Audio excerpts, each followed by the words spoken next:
बिस्मिल्लाहिर्रहमानिर्रहीम, अस्सलाम वालेकुम। मैं फैज़ान रिजवी और आप मेरे यूट्यूब चैनल और फेसबुक पे देख रहे हैं। आज 19 अगस्त 2023 है, दिन है जी सैटरडे। हफ्ते का एक वीडियो के अंदर मैंने आपको बताया था, आपको याद होगा कि 21 अगस्त से 31 अगस्त तक की जो तारीखें हैं वो बहुत ज़्यादा इंपॉर्टेंट होने वाली हैं, बहुत ज़्यादा क्रूशल होंगे ये 10 रोज़। इन 10 रोज़ के दौरान एक बड़ी जंग की तलवार पूरी दुनिया के ऊपर लटकती रहेगी। उसकी वजह क्या है? उसकी वजह यह है कि अमेरिका और साउथ कोरिया की बहुत बड़ी मिलिट्री ड्रिल्स का आगाज़ होने वाला है। पावर शो करेंगे ये दोनों कंट्रीज। 21 अगस्त को इस पावर शो का आगाज़ होगा।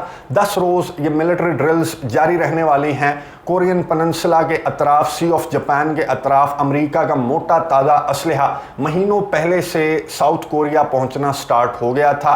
न्यूक्लियर पावर्ड सबमरीन्स तक अमेरिका का जो बड़ा असलहा है वो पहुंच चुका है साउथ कोरिया। और ये मिलिट्री ड्रिल्स 10 रोज़ जारी रहने के बाद 31 अगस्त को इख्तिताम पजीर हो जाएंगी। इन मिलिट्री ड्रिल्स के इस पावर शो के रद्द अमल में जो नॉर्थ कोरिया के सरबराह हैं किम जोंग उन, उन्होंने अपनी मिलिट्री को अहकामात दिए कि एक बड़ी जंग की तैयारी कर लो, nuclear war is inevitable. North Korea के जो डिफेंस मिनिस्टर हैं उन्होंने कहा कि न्यूक्लियर वॉर इज़ इनएविटेबल। और नॉर्थ कोरिया के सरबराह किम जोंग उन ने खुद जाकर इन तैयारियों का जायज़ा लिया और इन्हें तैयारियां पसंद नहीं आई तो नॉर्थ कोरिया के सरबराह ने अपने जनरल को, टॉप जनरल को भी फारिग कर दिया था और ये कहा था कि मज़ीद तैयारी करो। इस मरतबा हम अमेरिका और साउथ कोरिया को मैसेज दे देंगे, रद्द-ए-अमल ऐसा जाहिर करेंगे कि दोबारा ये इस तरह का पावर शो करने की गलती कोरियन पेनिनसुला के अतराफ नहीं करेंगे। तो 21 अगस्त की तारीख हो गई बहुत ज़्यादा इंपॉर्टेंट। इस तरह की स्टेटमेंट्स और ये जो पावर शो की तारीख दी गई है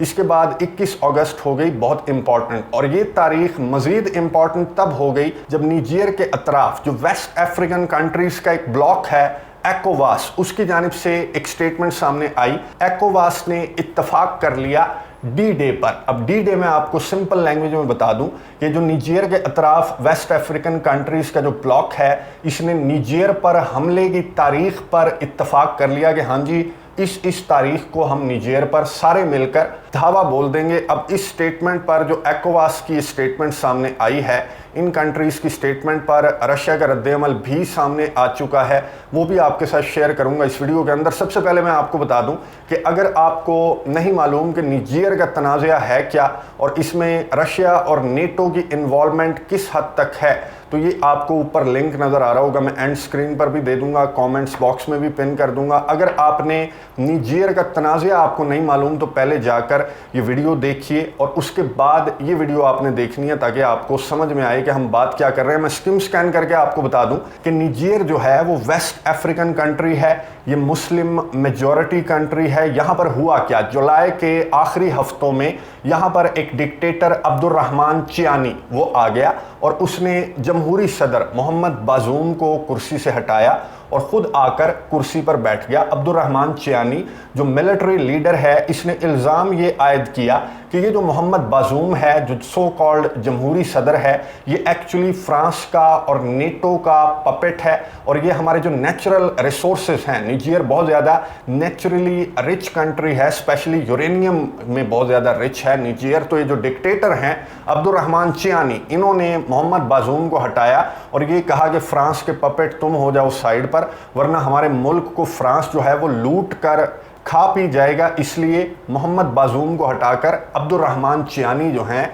वो आकर कुर्सी पे बैठ गए। और ये जब सारा मामला हो रहा था और ये मिलिट्री आ रही थी, जमहूरी सदर को हटा रही थी, तो नारे लगाए जा रहे थे रूस के सदर व्लादिमीर पुतिन के, और इनके हाथों में, इवन के निजेर के अवाम के हाथों में भी रशिया के झंडे थे। और इन्होंने उस दिन जाकर, जिस दिन ये कू हुआ, उस दिन जाकर इन्होंने फ्रांस की एम्बेसी को आग लगा दी और इनके हाथों में थे रशिया के झंडे। खैर मैं डिटेल में नहीं जाऊंगा, अगर आपने इस तनाज़े की डिटेल समझनी है तो मैं आपको बता चुका हूँ कि एंड स्क्रीन पर मैं वीडियो का लिंक आपको दे दूंगा। तब से जुलाई के आखिरी हफ्ते से जब से ये कू हुआ, तब से ये जो निजेर के अतराफ जो कंट्रीज़ हैं इन्हें कहा जाता है एकोवास। एकोवास में तो खैर निजेर भी है, लेकिन निजेर समेत जो 4 कंट्रीज़ हैं वहाँ पर मिलिट्री डिक्टेटर्स बैठे हुए हैं तो उनको शामिल नहीं किया गया। ये जो एकोवास का इजलास हुआ, एकोवास में आपको बता दूं कहते किसे हैं। एकोवास कहते हैं economic community of west African states. ये वेस्ट अफ्रीकन स्टेट्स हैं, ये टोटल 15 हैं। इनमें से 4 को हम निकाल देते हैं जो जहां पर मिलिट्री डिक्टेटर्स हैं, इंक्लूडिंग निजीर। उनके अलावा 11 बैठे, इन्होंने इजलास बुलाया और इन्होंने निजीर की जो मिलिट्री लीडरशिप है उसको इन्होंने वार्न किया कि भाईजान सीधे से हमारे मुतालबात हैं कि आप जमहूरी सदर को बहाल करें, उसकी कुर्सी से उतरें, मोहम्मद बाजूम को कुर्सी पर बिठाएं। अब निजीर की जो मिलिट्री लीडरशिप है, जो अब्दुर्रहमान चियानी हैं, उन्होंने कहा कि हम आपका ये मुतालबा तस्लीम नहीं करते। फिर ECOWAS की जानिब से एक और मीटिंग तलब की गई। इन्होंने एक और स्टेटमेंट जारी करते हुए निजीर की मिलिट्री डिक्टेटरशिप को कहा कि आप मोहम्मद बाजूम को एटलीस्ट रिहा कर दें। अब मोहम्मद बाजूम जो है वो हिरासत में है, अब्दुर्रहमान चियानी की हिरासत में है, ये मिलिट्री लीडरशिप जो है इसकी हिरासत में है। मोहम्मद बाजूम, ना सिर्फ मोहम्मद बाजूम बल्कि इसकी फैमिली भी मिलिट्री लीडरशिप की हिरासत में है। तो ECOWAS की जानिब से जो दूसरी मीटिंग तलब की गई थी, ECOWAS ने कहा कि आप मोहम्मद बाजूम को और उसकी फैमिली को रिहा करें। हम अपना एक नुमाइंदा भेज रहे हैं, तो हमारी एटलीस्ट हमारे नुमाइंदों से मोहम्मद बाजूम की और उनकी फैमिली की मुलाकात करवा दें। एटलीस्ट हम ये देख लें कि वो ठीक ठाक हैं या आपने कुछ उन्हें नुकसान तो नहीं पहुंचाया। और फिर नुमाइंदे गए, निजीर के अंदर नुमाइंदे गए गुज़िश्ता दिनों, लेकिन निजीर की जो मिलिट्री लीडरशिप है उन्होंने उन नुमाइंदों की मोहम्मद बाजूम या फिर उनकी फैमिली से मुलाकात करवाने से भी इनकार कर दिया। फिर एक और मीटिंग तलब की। ECOWAS ने जो 11 कंट्रीज़ हैं, 4 के अलावा जो 11 सो कॉल्ड डेमोक्रेटिक कंट्रीज़ हैं, वेस्टर्न अफ्रीकन कंट्रीज़ हैं, उन्होंने एक और मीटिंग तलब की और फिर वहाँ से आई वार्निंग। उन्होंने वार्न किया निजीर को कि अगर आपने मोहम्मद बाजूम को कुर्सी पर ना बिठाया और आपने मोहम्मद बाजूम की कुर्सी खाली ना की तो सुन लें कि हम सारे मिलकर, सारे 11 के 11 इकट्ठे होकर निजीर के ऊपर हम करेंगे हमला। और उसके बाद आप जाने और आपका मुल्क जाने, जब तक हम मोहम्मद बाजूम को कुर्सी पर नहीं बिठाएंगे तब तक हम निजीर के अंदर ये ऑपरेशन अपना जारी रखेंगे। अब ये स्टेटमेंट जब सामने आई ECOWAS की जानिब से, जब ये स्टेटमेंट सामने आई, पहले ECOWAS ने मुतालबा किया कि मोहम्मद बाजूम को कुर्सी पर बिठाओ, तुम कुर्सी से उतर जाओ। ये मुतालबा नहीं माना। अब्दुर्रहमान चियानी ने, जो मिलिट्री लीडरशिप है जो कुर्सी पर आकर बैठी हुई है, उन्होंने ये मुतालबा नहीं माना। फिर दूसरा मुतालबा जो ECOWAS की जानिब से सामने आया कि मुलाकात करवा दो मोहम्मद बाजूम से, उनकी फैमिली से हमारी मुलाकात करवा दो। ये मुतालबा भी अब्दुर्रहमान चियानी और उनकी फोर्सेस ने नहीं माना।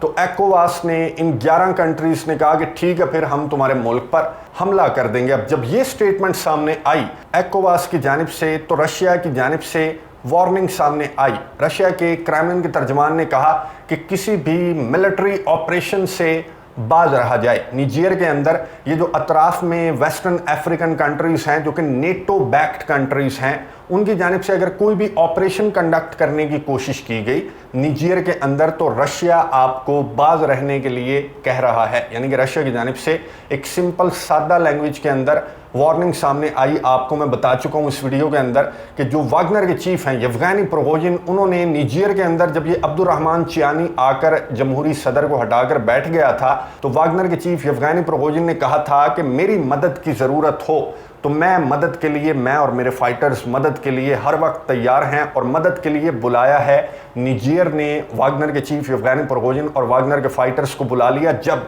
ECOWAS ने ये धमकी लगाई कि हम ऑपरेशन कंडक्ट करेंगे, तो कुछ खबरों के मुताबिक वागनर के फाइटर्स पहुंच चुके हैं निजीर के अंदर। वागनर के फाइटर्स पहुंच चुके हैं। ना सिर्फ वागनर के फाइटर्स, बल्कि मैं आपको बता दूं, ये जो अतराफ में आपको कंट्रीज नज़र आ रहे हैं, माली और बर्किना फासो समेत गिनी भी एक मुल्क है, 3 ममालिक हैं जहां पर ऑलरेडी मिलिट्री डिक्टेटरशिप है, मिलिट्री लीडरशिप है। इन 3 ममालिक ने ऑलरेडी कहा था कि अगर निजीर पर ऑपरेशन करने की कोशिश की गई, निजीर पर हमला करने की कोशिश की गई, तो फिर हम 4 हैं और तुम 11 हो, देखेंगे कि कौन मुकाबला जीतता है। अब इंटरेस्टिंग यहाँ पर ये बात हो चुकी है कि ये जो आपको 11 कंट्रीज नज़र आ रहे हैं, ये एक ग्रुप के अंदर हैं, और जो 4 कंट्रीज हैं ये एक ही ब्लॉक में हैं ECOWAS के। ये तमाम के तमाम 15 ममालिक हिस्सा हैं, लेकिन ये डिवाइड हो गए हैं निजीर के अंदर। ये जो कू हुआ इसके बाद ये डिवाइड हो गए। जो मिलिट्री डिक्टेटर्स हैं जिन कंट्रीज़ के अंदर, जिन वेस्ट अफ्रीकन कंट्रीज़ के अंदर मिलिट्री डिक्टेटर्स हैं,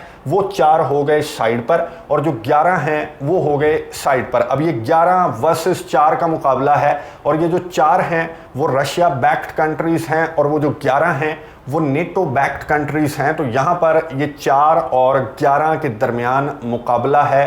रशिया 4 के पीछे है और 11 के पीछे जो है वो फ्रांस समेत नेटो कंट्रीज हैं। लेकिन रशिया के भी तमाम के तमाम जो अफ्रीकन कंट्रीज हैं, अफ्रीकन यूनियन है उसके साथ व्लादिमीर पुतिन के बहुत अच्छे ताल्लुकात हैं। इस वजह से रशिया की जानिब से जब वार्निंग सामने आई कि मिलिट्री ऑपरेशन से बाज रहो तो चंद दिन तक खामोशी इख्तियार की गई।